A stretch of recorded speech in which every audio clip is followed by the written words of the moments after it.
Hi, everyone, and welcome to the webinar today. I'm Greta Brauer, GoodData's Director of Product Strategy and Marketing, and I'm coming to you live from our offices in Prague.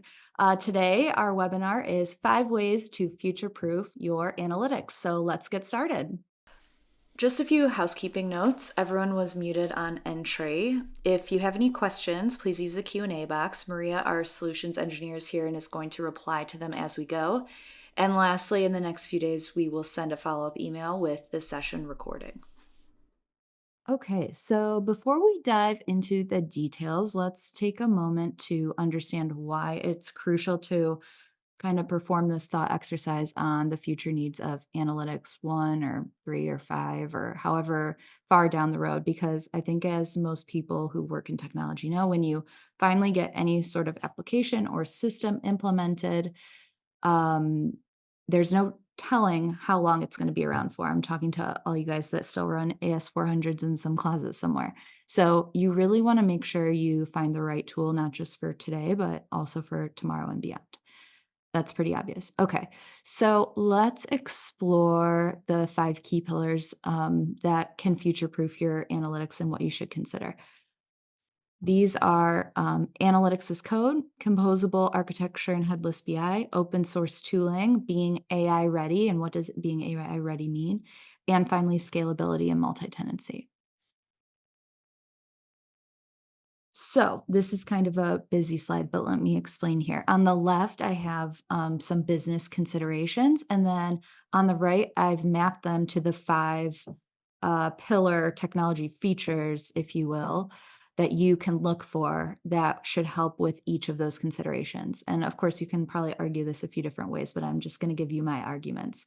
So the first is adapting to changing business requirements, data complexities, volumes, and diverse use cases. The first thing you want to look for from our 5 pillars is open source tooling. This enables you to add onto the stack easily. It makes your assets portable.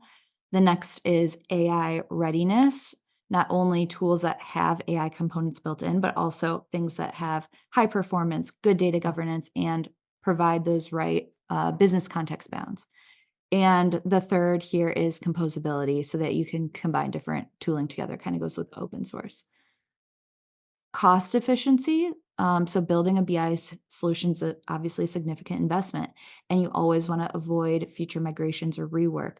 So look for tools that, again, are open source, ensuring that your content's portable. If you're finding that a certain tool set is no longer serving you, like maybe there was an acquisition, and the company, your BI vendor is no longer investing in the technology that you previously loved. If you are an open source platform, you can move somewhere else pretty easily. And also composability, like we said previously, ensures you can swap in and out what's needed and use your analytical components in different ways to power different experiences. The next is integration with emerging technologies. We all see how quickly the landscape is evolving with new tools. So it's very important to consider how new technologies that might come up really quickly, like AI has, or other things like machine learning, IoT, things like that, to make sure you can harness those latest advancements to enhance analytical capability needs. So things to look for this open source. Um, as as the world of data and analytics engineering moves closer to analytics and BI, and analytics and BI kind of adopt some of those best practice, it's important to consider how your analytics engineers will interact with the platform, because it should be a place for all of your users to collaborate, not just end users, not just people dragging and dropping, building dashboards, but also your analytics engineers and your data engineers all in one place to get the most value. Also, analytics as code. I think this one's pretty self-explanatory. And then AI ready. This is a perfect example of a technology that's taken analytics by storm. So I think this really explains why we need to be looking ahead at what's possible in the future. A lot of people I know with their analytics solutions weren't ready for AI, and a lot of vendors are trying to quickly catch up. And so, having a platform that you know and are confident has the ability to do something like that is really important. The next is user empowerment. So I kind of already mentioned this, but BI solutions should empower all users across the organization to access and analyze their data effectively. Flexibility in the design allows for customization and personalization. So it doesn't mean it's a generic platform. It means that you can meet the needs of a diverse user base and preferences. So things to look for this are analytics as code. This ensures all personas can collaborate together. Not only is there a UI, but there's also code-based, abilities to interact, manipulate the data and insights and dashboards all in one place. Multi-tenancy, so this ensures the ease of environment management for your kind of administrators, but also so your various users see what they're supposed to see at each level and makes it really easy to control that. And finally, composability. So enabling your BI team to push metrics or entire dashboards closer to where the users are. Maybe that's not in the BI tool itself, but actually where they're going to see those metrics and it's the best place to make decisions. So maybe it's some other application. And the last one is regulatory and compliance. Data privacy, security, governance are also all continually evolving. BI solutions have to be flexible to accommodate changes without disrupting the ongoing operations or compromising compliance. So, analytics as code is great for that because it allows for versioning control and auditing, which are oftentimes requirements. And then also multi tenancy because it ensures a structure to differentiate between client and user environments and also provides this what we call an inheritance model of content and placing it just where it's needed. Okay, so now that we know the challenges that are top of mind for many of you, the analytics decision makers and team members, let's dive into each of those five pillars in more detail and what they mean. So the first is analytics as code, which completely changes approaching analytics workflows. Many BI tools just have a UI, meaning you have to kind of click around and drag and drop. But if you're creating and distributing large amounts of content, this becomes very challenging to have to click and drag and drop and click the ellipses and add users and do it all through the UI. By treating analytical processes as code and using as code tools, organizations can be more agile. Content can be more easily reproduced and it can also be automated. So when looking for tools, ensure that they have things like an SDK and APIs. You can look for tools that integrate with other tools like Jupyter Notebooks, Databricks, Apache Airflow, have integrations with code management platforms like GitHub. But bigger than that, implementing analytics as code really requires a cultural shift towards embracing those software development practices and applying them to the way that you approach analytics. So it's a big change management exercise as well. And so one of the things I mentioned originally is that it aids usage by, users other than analytics builders and business users that require a UI. This means that you can automate everything, eliminating the need for manual work required by drag and drop tools. This means that you can use versioning and automated tests to minimize testing obviously, but the risk of breaking analytics when making updates. You'll always know who did what and when, and you can roll back to the previous stable version if something has gone wrong. And lastly, or most importantly, I think your engineers who want to be part of this process can use the tools and processes that they're already familiar with when building your core application. This ensures their satisfaction, but also keeps your developers very productive because they're not using some proprietary languages or tooling that doesn't kind of mesh with the rest of their day to day activities. So just as an example, GoodData has a UI for people who like that, but also it has analytics as code capabilities. You can do things in GoodData both ways. And one of those ways is through our VS Code extension that lets you build and deploy insights or dashboards through code, as shown here kind of on the screen, through the VS Code plugin. I'll also mention that GoodData has a GitHub repo that you can fork and reuse. So in this example, it's an entire pipeline using Meltano and dbt. If you already are or planning to use those tools, you can just go out, you can fork the repo, bring it into your environment, and right there you already have all of the connections and everything pre-set up that you can reuse yourself. Okay, moving on to our second pillar, composability and headless BI. This approach really emphasizes flexibility, interoperability, and allows organizations to adapt seamlessly to changing requirements. So these are probably terms you've heard. They're slightly different in their meaning, but I think they go well together, which is why I've combined them into one section. So headless BI is probably a term that you have heard. It has been quite hot. Basically meaning an architecture that decouples the analytics components, um, and has the benefits of integration and scalability. So, for example, instead of limiting BI content to just reports and dashboards within the tool, think about things like embedding into other business applications, building custom data products for either internal or external use, insight monetization use cases, data feeds, or really any other creative approach to leverage your data assets in different ways that are outside of just the typical business intelligence or analytics UI.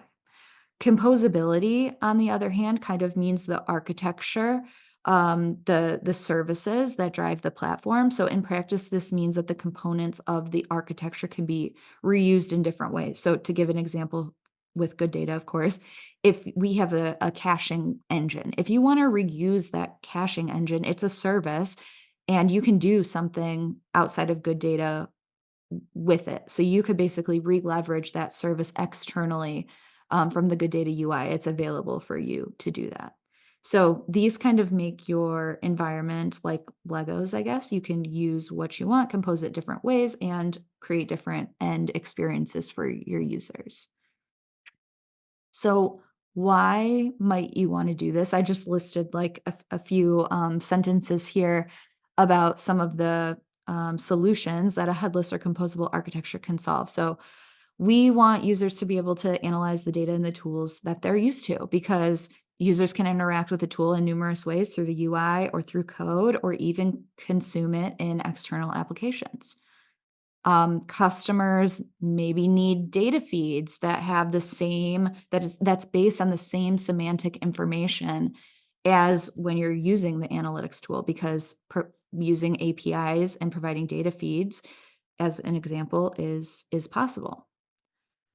The next one is users should be able to see relevant information in systems where they make decisions rather than a separate dashboard. How many times do we see a user has, their actual business application up on one screen and their analytical dashboard up on another screen and they're trying to reconcile or make decisions by cross-referencing. But really maybe the better solution is having a tool that gives you the capability to put those key pieces of information right in the application where they're making that decision, as close as possible. And then finally, a fourth example, we build insights in Analytics Tool X, but want to combine them with insights from Analytics Tool Y. Um, because components of the architecture, like semantic information, can be reused and combined together, it could even be deployed in another tool for whatever reason, like this is the case in Good Data and potentially a few others, but, you could combine Good Data, insights or dashboards, mash them up with insights metrics from other tools, and surface them either in Good Data or other tools. So the choice is yours, and if certain user populations like one or the other better, but you need to combine data from both, we can make that possible. So to sum it up, users should be able to engage through the tools they own through their own UI. Custom applications can call the data or insights or dashboards, and it's also possible to integrate with other BI tools. All of these things good data can do, and any modern analytics tool should also be able to do.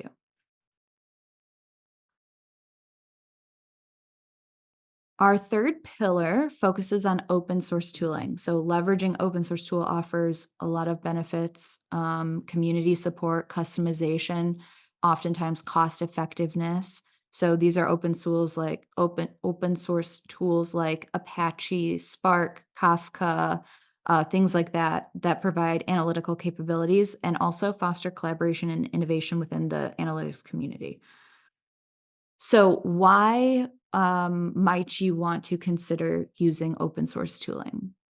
It allows you to reuse other open source and SaaS services as much as possible. You can connect to any data source.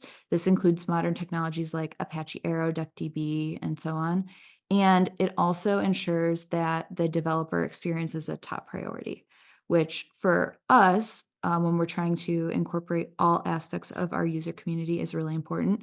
And finally, it ensures that you could potentially port your content to a different open source tool and avoid vendor lock, which we find is very important for our customers. Just having that assurance, if somewhere down the line, uh, the line of thinking diverges from where the customer wants to go, and they decide to kind of up and move some or all of their content, they're able to do that with open source tooling.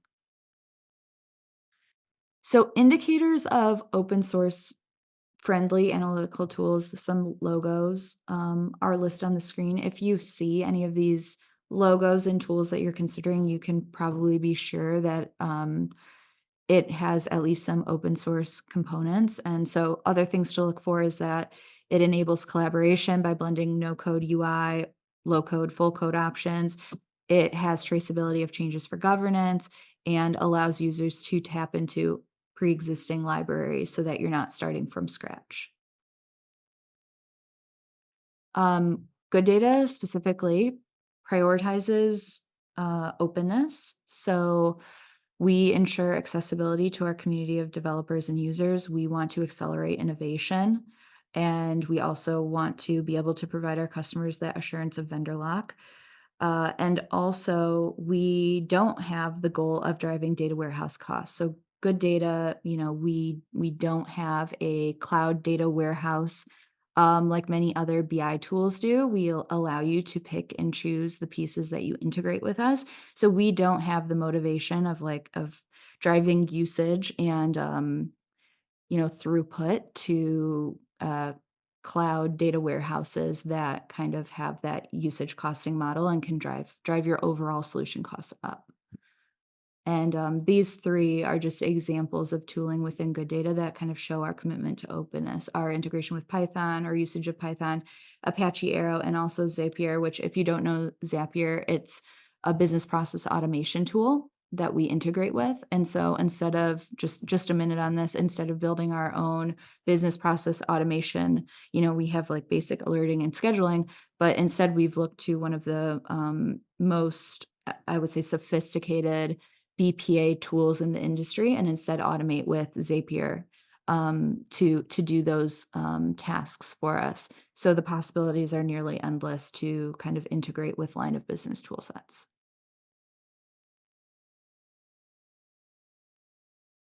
Let's explore our fourth pillar, AI ready analytics.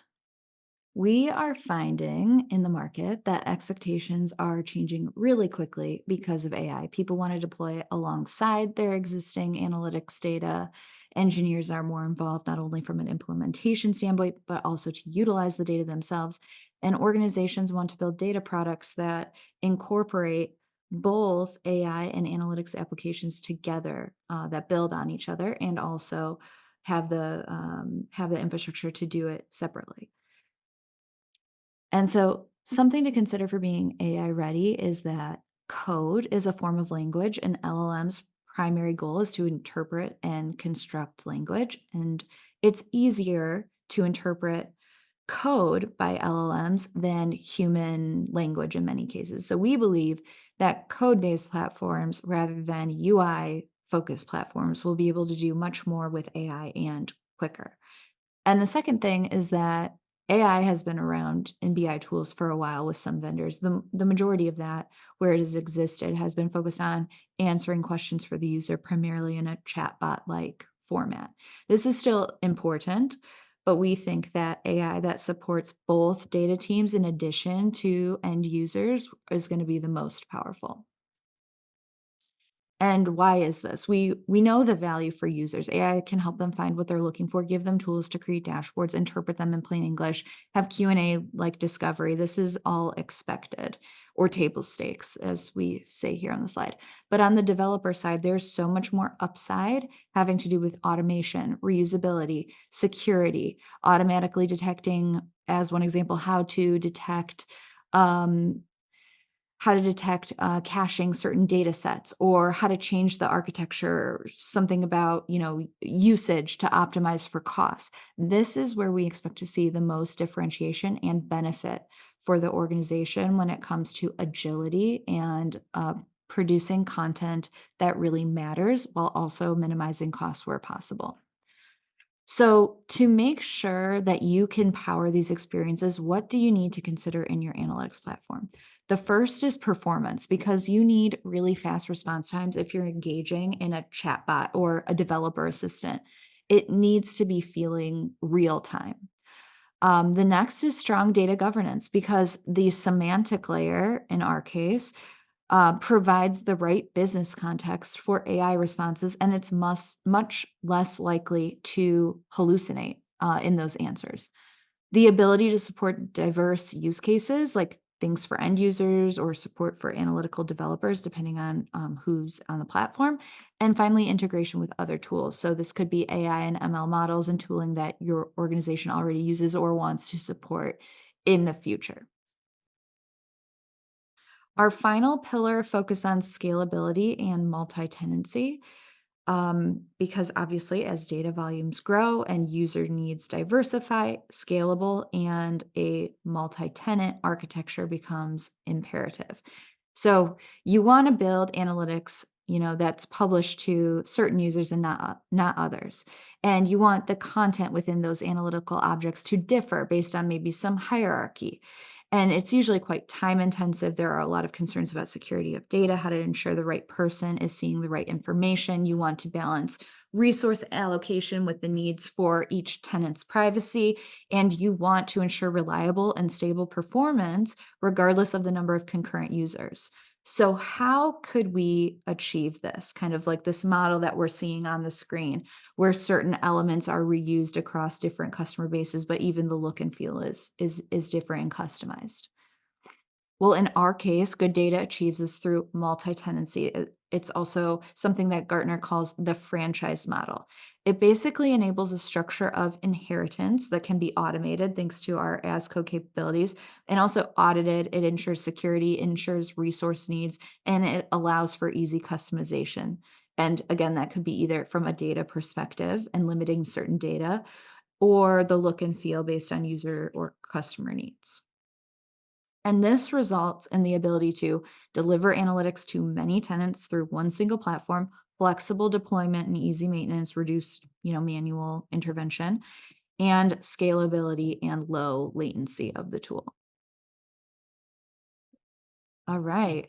So, in conclusion, just to wrap this up, to go back to where we started, future proofing your analytics requires a holistic approach. And we believe that encompasses the five key areas we covered today: analytics as code, composability, open source tooling, AI readiness, and scalability. And so, importantly, when applied together, this unlocks collaboration between the four key user personas of analytics users, business analysts, data scientists, analytics engineers, because they can all interact within the same platform in the ways that are best for them and collaborate on the same content.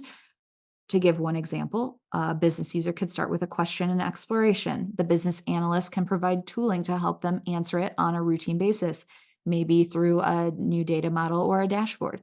The data scientist can take some rudimentary, you know, analysis and harden it and apply sophisticated data techniques, jumping from where the user and the analyst started. And finally, the engineer can ensure that all of the steps to do this are automated and scalable through code.